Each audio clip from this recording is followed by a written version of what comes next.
What's up, guys? Welcome back to a brand new chess video.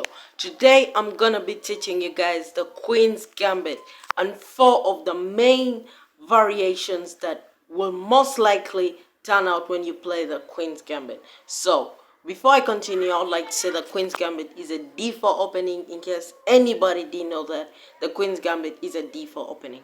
And today I'm going to be showing you four of the main variations that can and will happen when you play the Queen's Gambit. So let's start. So first of all, the Queen's Gambit starts with d4.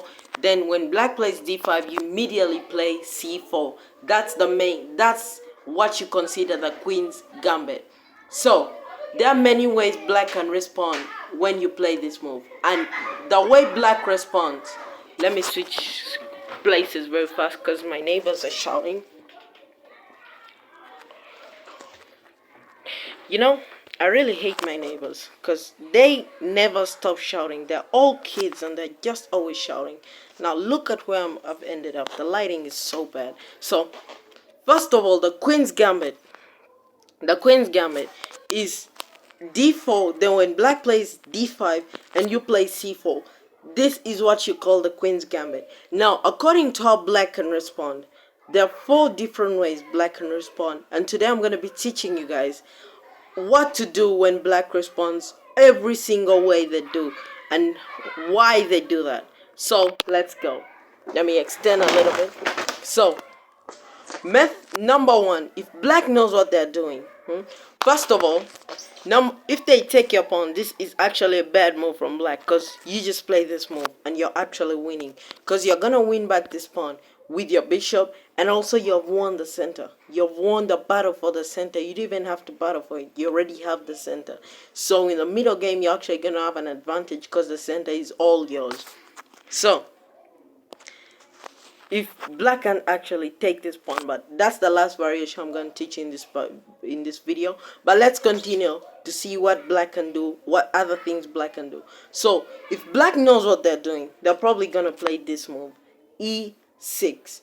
When black plays e6, then you play one of the variations called the Catalan opening. Now the Catalan opening is one of the most common variations of the Catalan opening, because if black plays that move, then they probably know what they're doing. Now when black plays the Catalan opening, when black responds like that, then you play the Catalan opening.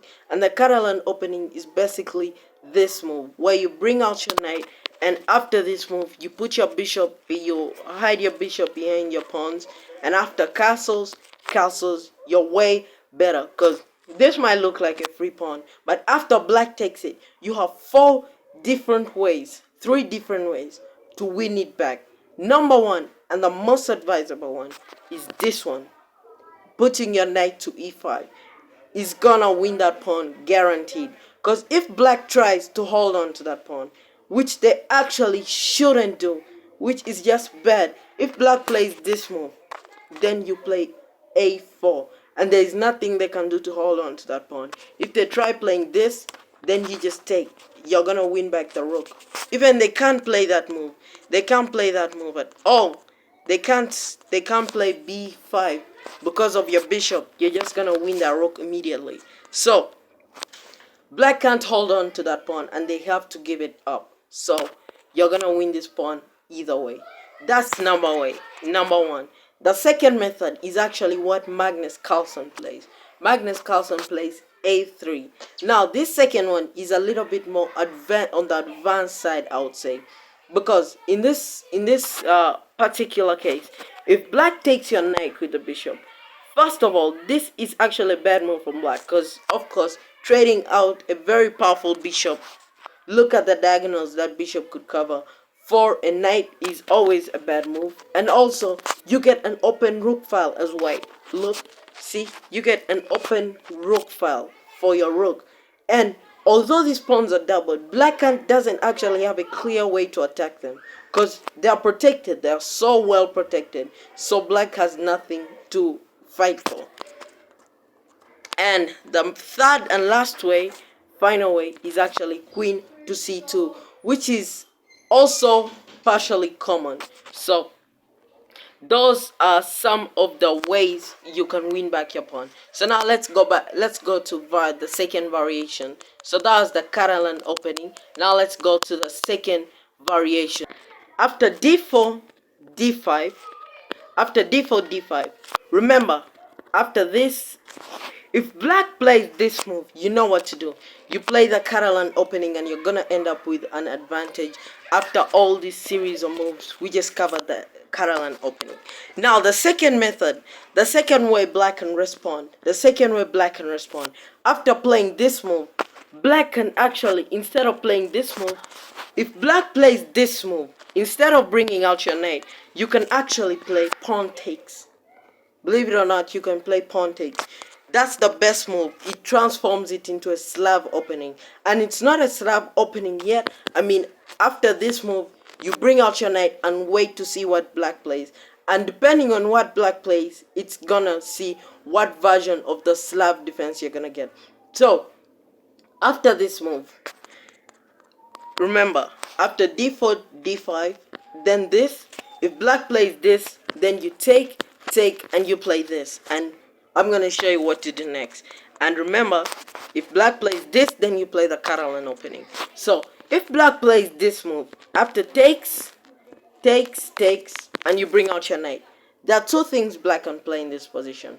And depending on what black plays is how you're going to react. If black plays knight to f6, then you can actually just develop your pieces. Bring out your bishop to that square. Then after that you can be looking at moves like e3, because you want to put your bishop on e2 and bring your knight to f3 and castles. So basically this is what I'm saying. You want to bring out your knight here and you want to castle.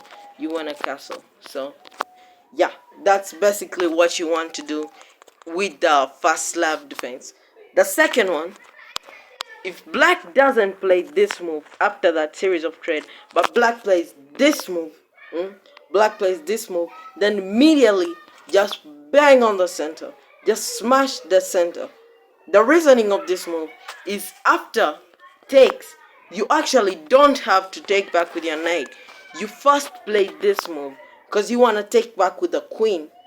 Black only has two places to put his knight, which is back home or right here.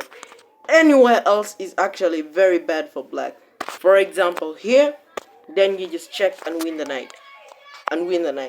Anywhere else, I mean, you guys might say here is good, but that side is actually bad. Not because it's threat or anything, but also, I mean, it's also a very bad square for your knight. I mean, you don't want your knight to be on the wall. So the best moves for black is either this or this. The only two moves black can play. But that's when you just play this move and you win the pawn. And that's just winning for you. There's nothing black has in this position. I mean, you're threatening the knight, and there's nowhere black can put it. Black only has two options, which is to protect it or to put it right there, which is a very bad square for black. So the slab defense is also one of the things.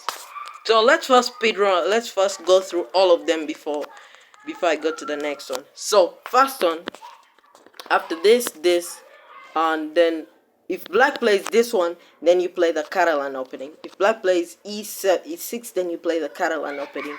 So the Catalan opening is basically this. Then after this, castles, and then after takes, you basically have many ways to win back your pawn. This is one of them. Remember, black cannot protect because they lose their rook. So black has to let go of that pawn, and yeah, you're just chilling. So that's the Catalan opening. The second one is the slab defense. The second variation is the slab defense. After this, then this. If black defends from here, then after takes, you hop in your knight. And if black plays here, then you just develop your pieces naturally, put your pawn to e3, and you're chilling. The third one is also the slab defense, but this one is the much more aggressive version of the slab defense. You play this move right here, and after takes, you don't take immediately. Taking with the knight is bad. You play this, and then after this, or after this very bad looking move, after this very bad looking move, bringing your pawn knight back, then you just check, and even though they offer a trade, don't take it, just focus on the lollipop. So those are the three main variations of the Queen's Gambit. Now let me show you the last one. What happens if black actually accepts your gambit? After this, what happens if black just takes? First of all, black loses the center. Black loses the battle for the center. And now this pawn is gonna be bad forever. You're gonna win it back. You're gonna win back that pawn. And also, just for the price of one pawn, you got all your pawns in the center. You got all your knights, your bishops are coming out next. There's nothing blocking them. And also, you're gonna win back the pawn that you sacrificed. So that's basically what you have to do. You can even attack first, then after develop your knight, or you can just develop your knight immediately. I mean, you have a lot of options here, but black unfortunately doesn't have a bunch of options. So that's basically the Queen's Gambit, guys. Yeah, thank you so much for watching. Please subscribe for more daily uploads, and yeah, thank you so much for watching. Also, please follow me on Twitch. I'm trying to hit 10 followers. So